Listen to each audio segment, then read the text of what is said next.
भारत का प्राचीन ऐतिहासिक ग्रंथ महाभारत कई रहस्यों से भरा हुआ है। इसके प्रत्येक पात्र अपने आप में ही एक रहस्य है। महाभारत को पंचम वेद भी कहा जाता है। यह ग्रंथ हमारे देश के मन और प्राण दोनों में ही बसा हुआ है। यह भारत की राष्ट्रीय गाथा है। इस ग्रंथ में तत्कालीन भारत का समग्र इतिहास वर्णित है। अपने आदर्श स्त्री पुरुष के चरित्रों से हमारे देश के जनजीवन को यह प्रभावित करता रहा है। महाभारत में सैकड़ों पात्रों, स्थानों, घटनाओं तथा विचित्रताओं और विडंबनाओं का वर्णन है। महाभारत में जितने भी प्रमुख पात्र थे वह सभी देवता, गंधर्व, यक्ष, रुद्र, वसु, अप्सरा, राक्षस तथा ऋषियों के अंशावतार थे। उनमें से शायद ही कोई सामान्य मनुष्य रहा हो। महाभारत के आदि पर्व में इसका विस्तृत वर्णन किया गया है। आओ जानते हैं महाभारत में कौन किसका अवतार था। लेकिन उससे पहले हमारी वीडियो देखने वाले 99% लोग हमारे चैनल को सब्सक्राइब ही नहीं करते। अगर आप भी उन 99% लोगों में आते हैं तो चैनल सब्सक्राइब जरूर करें। भगवान श्री कृष्ण 64 कलाओं और अष्ट सिद्धियों से पूर्ण श्री कृष्ण को भगवान विष्णु का अवतार माना जाता है। माना जाता है कि वह अपने पिछले जन्म में मनु थे, जिन्होंने सहस्त्र कवच नामक राक्षस का वध अपने अंशावतार के साथ किया था, जो कि मैंने इस वीडियो में विस्तार से बताया है, जिसे आप डिस्क्रिप्शन में दिए हुए लिंक से जाकर देख सकते हैं। बलराम महाबली बलराम शेषनाग के अंश थे। जब कंस ने देवकी वासुदेव के 6 पुत्रों को मार डाला था, तब देवकी के गर्भ से भगवान बलराम पधारे थे। योग माया ने उन्हें अपनी तरफ आकर्षित करके नंद बाबा के यहाँ निवास कर रही श्री रोहिणी जी के गर्भ में पहुंचा दिया था। इसलिए उनका नाम संकर्षण भी पड़ गया। बलवानों में श्रेष्ठ होने के कारण उन्हें बालभद्र भी कहा जाता था। कृष्ण के बड़े भाई होने के कारण उन्हें दाऊजी भी कहा जाता था। बलराम जी का विवाह रेवती से हुआ था। महाभारत युद्ध में बलराम तटस्थ होकर तीर्थ यात्रा के लिए चले गए थे। यदुवंशियों के संहार के बाद उन्होंने समुद्र तट पर आसन लगाकर अपनी लीला का अंत किया था। भीष्म कृष्ण के बाद भीष्म का नंबर आता है, जो महाभारत के प्रमुख पात्रों में से एक थे। द्यून नामक वसु ने ही भीष्म के रूप में जन्म लिया था। विशिष्ट ऋषि के श्राप और इंद्र की आज्ञा से 8 वसुओं को शांतनु गंगा से उत्पन्न होना पड़ा था। 7 को तो गंगा ने नदी में बहा दिया था, जबकि 8वें वसु द्यून जिंदा रह गए थे।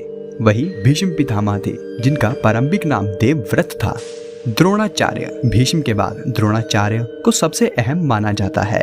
देवगुरु बृहस्पति जी ने ही द्रोणाचार्य के रूप में जन्म लिया था। अश्वत्थामा उपरोक्त के बाद अश्वत्थामा सबसे अहम है। गुरु द्रोणाचार्य के पुत्र थे अश्वत्थामा। पिता पुत्र की जोड़ी ने मिलकर महाभारत में कोहराम मचा दिया था। अश्वत्थामा को महादेव, यम, काल और क्रोध के सम्मिलित अंश से उत्पन्न किया गया था। कर्ण देवताओं में सबसे प्रमुख सूर्य देव के पुत्र थे। कर्ण सूर्य के अंशावतार थे। कर्ण के बारे में तो सभी जानते हैं कि वह सूर्य और कुंती के पुत्र थे। उनके पालक माता पिता का नाम आदिरथ और राधा था। उनके गुरु परशुराम और मित्र दुर्योधन थे। हस्तिनापुर में ही कर्ण का लालन पोषण हुआ। उन्होंने अंग देश के राज सिंहासन का भार संभाला था। जरासंध को हराने के कारण उनको चंपा नगरी का राजा बना दिया गया था।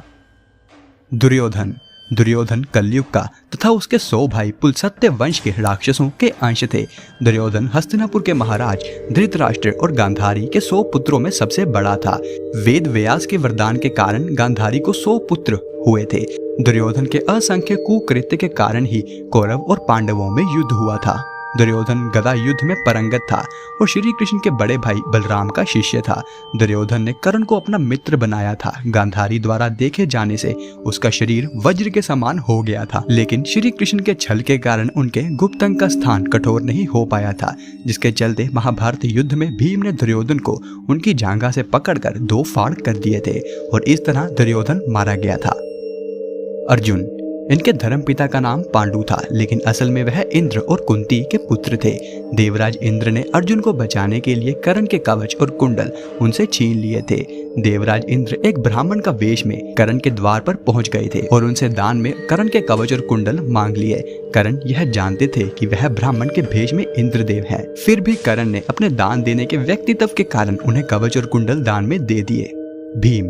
भीम को पवन पुत्र भी कहा जाता है। हनुमान जी भी पवन पुत्र थे। कहते हैं कि भीम में 10,000 हाथियों का बल था। भीम ने गदा युद्ध बलराम से सीखा था। भीम ने ही दुर्योधन और दुशासन सहित गांधारी के 100 पुत्रों को मारा था। द्रौपदी के अलावा भीम की पत्नी का नाम हिडिंबा था, जिससे भीम को परमवीर पुत्र घटोत्कच पैदा हुआ था। घटोत्कच ने ही इंद्र द्वारा कर्ण को दी गई अमोघ शक्ति को अपने ऊपर चलाकर अर्जुन के प्राणों की रक्षा की थी। युधिष्ठिर धर्मराज और कुंती के पुत्र थे। युधिष्ठिर के धर्मपिता पांडु थे और वह 5 पांडवों में सबसे बड़े भाई थे। वह सत्यवादिता और धार्मिक आचरण के लिए विख्यात थे। अनेकानेक धर्म संबंधी प्रश्न और उनके उत्तर युधिष्ठिर के मुख से महाभारत में कहलाए गए हैं।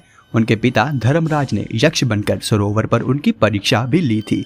द्रौपदी के अलावा उनकी देवकी नाम की एक और पत्नी थी। द्रौपदी से प्रतिविद्य और देवकी से दुध्वय नाम के उनके 2 पुत्र थे। यह सशरीर स्वर्गारोहण कर गए थे। नकुल और सहदेव यह 33 देवताओं में से 2 अश्विनी कुमार के अंश से उत्पन्न हुए थे। यह 2 अश्विनी कुमार थे, नसत्य और दशरथ। सहदेव त्रिकालदर्शी थे। उसने महाभारत युद्ध होने से पहले ही इसके परिणाम की घटनाओं को पहले से ही जान लिया था, लेकिन श्री कृष्ण ने उसे इस घटना को किसी को भी बताने से इनकार कर दिया था। कृपाचार्य रुद्र के एक गण ने कृपाचार्य के रूप में अवतार लिया था। कृपाचार्य ने महाभारत युद्ध में एक अहम भूमिका निभाई थी। शकुनी द्वापर युग के अंश से शकुनी का जन्म हुआ था। वह शकुनी ही थे जिन्होंने कौरवों को युद्ध के मोड़ पर ला खड़ा किया था। शकुनी की भी अपनी एक दुख भरी कहानी है, जिसे मैंने इस वीडियो में विस्तार से समझाया है। आप चाहें तो इस वीडियो के खत्म होने के बाद जरूर देख सकते हैं। धृतराष्ट्र और पांडु अरिष्टा के पुत्र हंस नामक गंधर्व धृतराष्ट्र तथा उसके छोटे भाई पांडु के रूप में जन्मे थे। धृतराष्ट्र पैदाइश ही अंधे थे। कुंती और माद्री दोनों ही पांडवों के पिता राजा पांडु की 2 पत्नियां थी। कुंती और माद्री के रूप में सिद्धि और धृतिका का जन्म हुआ था। गांधारी मति का जन्म राजा सुबल की पुत्री गांधारी के रूप में हुआ था। गांधारी ही शकुनी की बहन थी, जिसका विवाह अंधे धृतराष्ट्र से हुआ था। रुक्मणी और द्रौपदी राजा भीक्षक की पुत्री रुक्मणी के रूप में लक्ष्मी जी व द्रौपदी के रूप में इंद्राणी उत्पन्न हुई थी। महाभारत के अन्य पात्र अभिमन्यु चंद्रमा के पुत्र वर्चा का अंश था। मरुदगण के अंश से सत्याकी, द्रुपद, कृतवर्मा व विराट नरेश का जन्म हुआ था। अग्नि के अंश से दुष्टद्युम्न का जन्म हुआ था। विश्वदेवगण द्रौपदी के 5 पुत्रों प्रतिविंध्य, सुतसोम, शुतकृति, शतानीक और श्रुतसेव के रूप में पैदा हुए थे। तो दोस्तों, यह था आज का वीडियो। अगर आपको वीडियो पसंद आया है तो वीडियो को लाइक करें और ऐसी ही वीडियोस देखने के लिए ज्ञान विला चैनल को सब्सक्राइब जरूर करें। यह वीडियो देखने के लिए आपका धन्यवाद।